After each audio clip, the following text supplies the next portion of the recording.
time for a preview slash demo.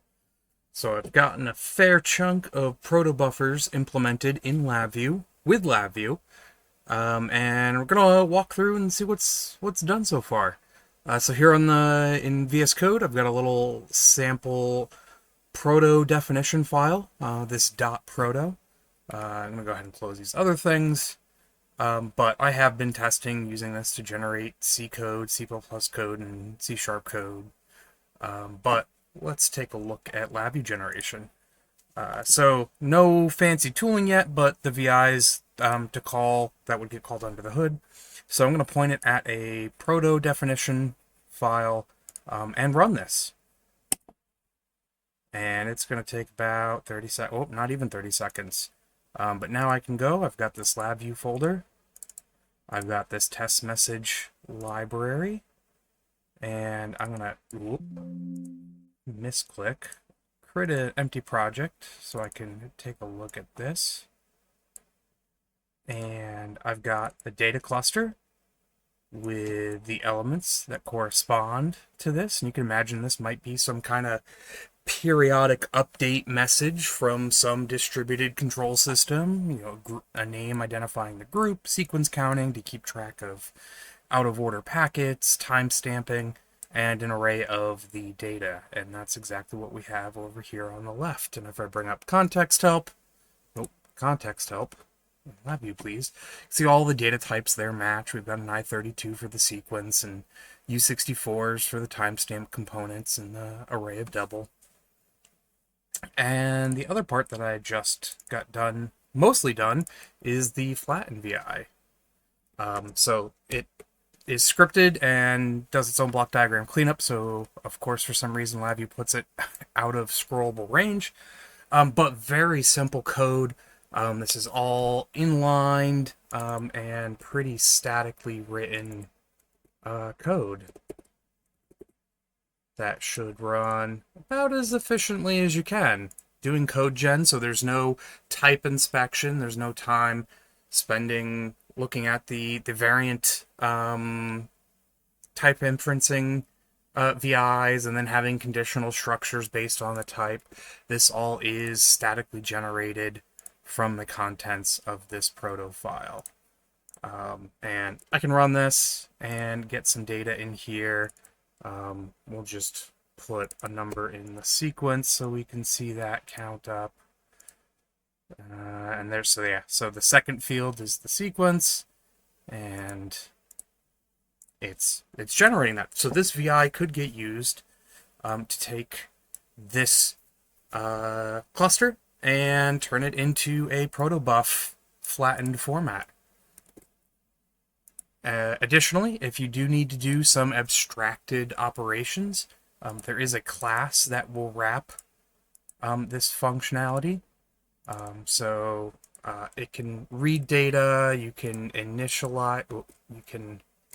initialize a new instance, and this just wraps at other flatten VI. So this would be useful if you have some kind of dispatched messaging in an abstracted application. But for basic usage, you can directly use these static VIs, and you can even delete the class if you have no intention of using it. So that's doing it once. What about second generations? So we'll close that so it's out of memory. Let's add some additional fields, and let's do a fixed 32 flat. So I can now run this tooling again. I'm going to run it into the same place. It does overwrite any existing files that it would need to create. So now let's create an empty project again, open this up. Whoop. And now we can see there's the more fields. I gotta pick a better style for the LED indicator, but yeah, so there's the new fields. Fix32 is an unsigned U32 as appropriate. Flatten has been recreated, so of course it's out of view again. But there is this layout again. And I can also do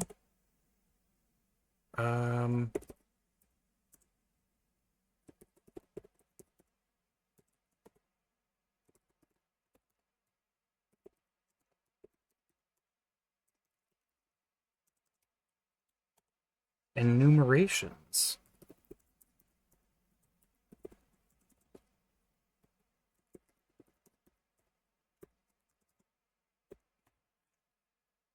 And specify that down here.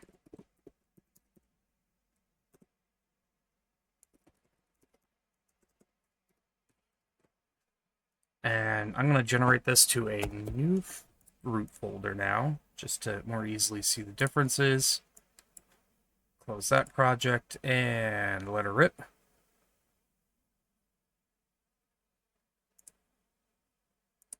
So now in this 2 folder, there's 2 subfolders.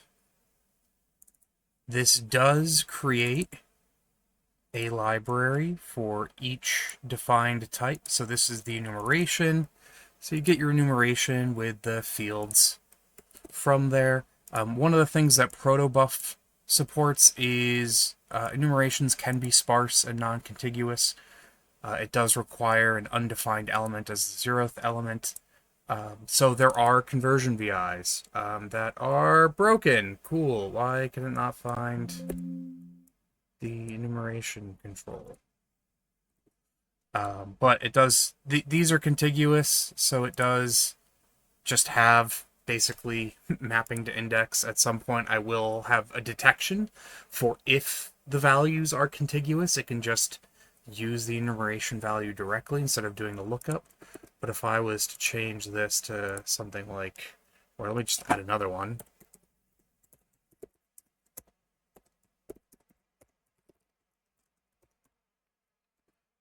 Regenerate that in a minute, but also setting up your case structure. Let's figure out why these links are broken. These were working earlier. But it does your case structure with the different values to get back to the correct enumeration, although there's a bug there. Aside from that bug, look at this generated message again. It's probably, oh no, it does have, yeah, so it's in there, it's fine for some reason, somehow, including the flatten, out of view. I do actually need to have this enumeration call that enum value VI. So it's mostly there, kind of there. But yeah, making pretty good progress on the Protobuf stuff. Oh yeah, let me regenerate it now with that sparse enumeration value.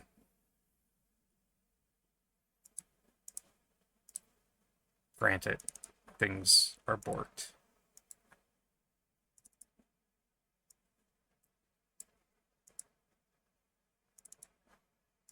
So there's now that new item. And yay, this is broken, but the conversion now is actually exists for a reason instead of just a long way of doing indexing.